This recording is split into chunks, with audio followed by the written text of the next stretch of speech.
Mental illness thrives on fear. Fear stops people from talking about their problems, makes people worry about what someone might think. Fear stops people from getting help.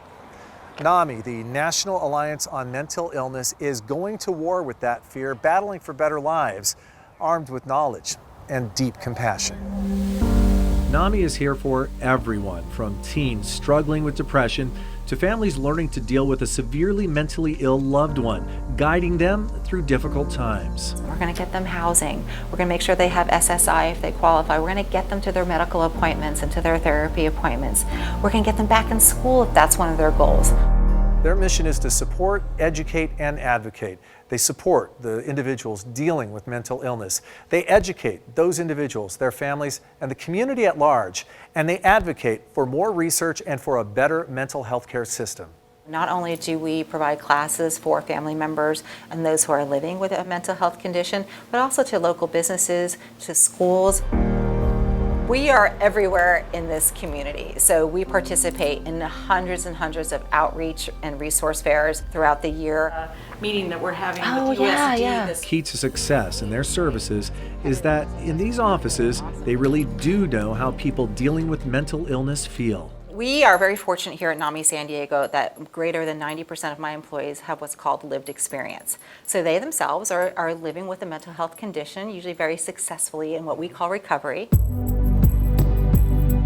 That includes people like Julie Ben, who survived her own crisis. People used to call it a nervous breakdown. They now call it like a psychiatric episode or a psychotic break.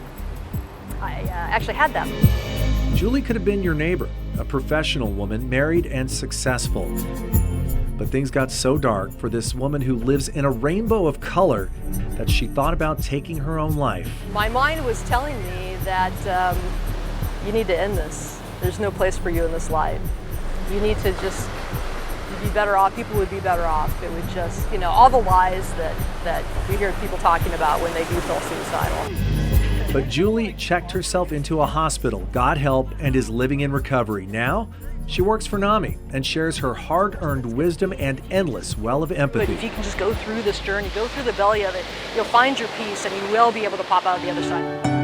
Being able to live with a mental illness and be able to give back to people, to be able to help, it's like an integral part of my therapy. I don't know that I would have come this far or maybe even been around, actually, if it wasn't for NAMI's opportunity that it's given me to be able to see that I can make a difference and be a contributing member of society, which is hard, with a disability sometimes, to even feel that one can do that. Are we recording now? I don't know. One of NAMI's signature programs is Peer Links, aimed at people coming out of intense mental health crisis and hospitalization. I couldn't imagine still being there right now. I would go crazy. Oh wait, I did. We had the chance to see how it works. Razel Simpson is recovering from drug addiction and learning to live with a serious mental health condition. Crystal Castro works as a family peer support specialist. So whatever your goal is, I'm right there behind you. Cool. Yeah. But Ray says she's so much more. Crystal was I don't know, I hate to say my best friend, but at the time I didn't have anybody, so that was kind of like my best friend. Talk about everything from resources to how I'm doing. And we link them to whatever it is, whether it's mental health services, medication management services, case management service. I mean, you name it, we do it. The track record shows this is a model that works. They immediately have that bond and trust with that person who's participating because they understand what they're going through. I am so passionate about the use of peer support and family support specialists. I really think we're talking from a whole healthcare perspective, it is very cost effective and it's evidence-based and very, very successful. Well, I want to do something fun. Ray now sees a therapist and a psychiatrist, but says NAMI's support has made it all work, and it's not hard to see why. How critical was it for you at this point in your life to meet Crystal and to get that support? I had been on drugs for a really long time, so I had no idea which way was up and which way was down.